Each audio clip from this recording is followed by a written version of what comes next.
Alright, what's going on everybody? So over the last week I've been checking out a lot of the new spring anime, and yesterday I think I found one that I'm really gonna enjoy.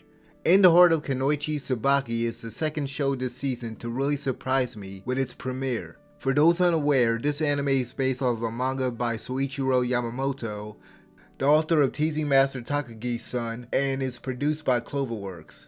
This was a series I wasn't looking forward to when I first saw the promotional image and the character designs.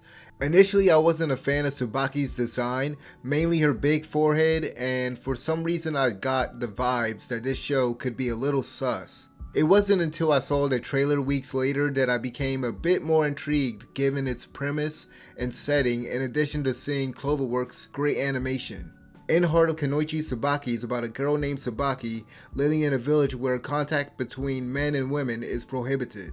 None of the girls have seen a man before, but have heard different things about them. They're taught by their teacher not to underestimate them in spite of what they've heard. While the other students may look down upon men, Tsubaki has developed a curiosity about them, which she tries to conceal.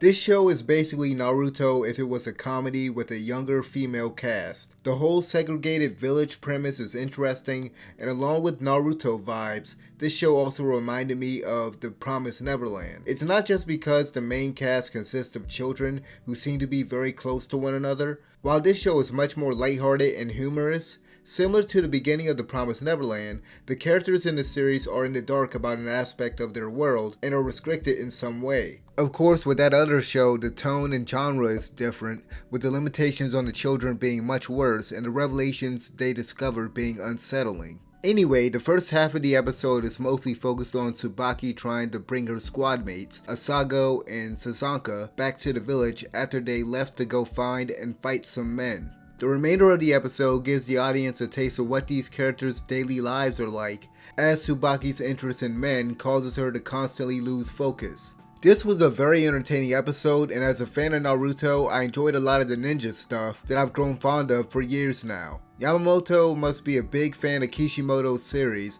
as there are a lot of clear similarities prominent throughout this episode, such as the kids being broken up into three-man squads, the way the characters leap from branch to branch out in the forest, and the use of fire and transformation jutsu, all of which looked very good.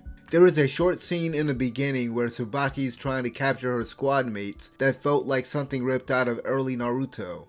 Cloverworks was definitely the right choice to bring the manga to life from a visual perspective. The backgrounds look nice and detailed, and the animation is pretty fluid. Also, despite my previous reservations about the character designs, I actually ended up liking a lot of them after seeing them in the show. I still think Tsubaki looks like a younger version of Momo from My Hero Academia, just with a big forehead.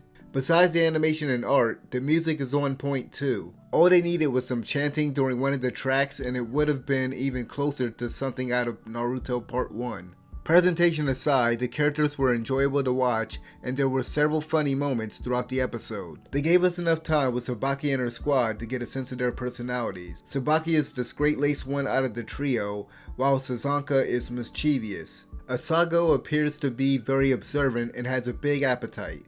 Some of the girls from the other squads like Hosenka and Benny Sumomo were introduced in the second half.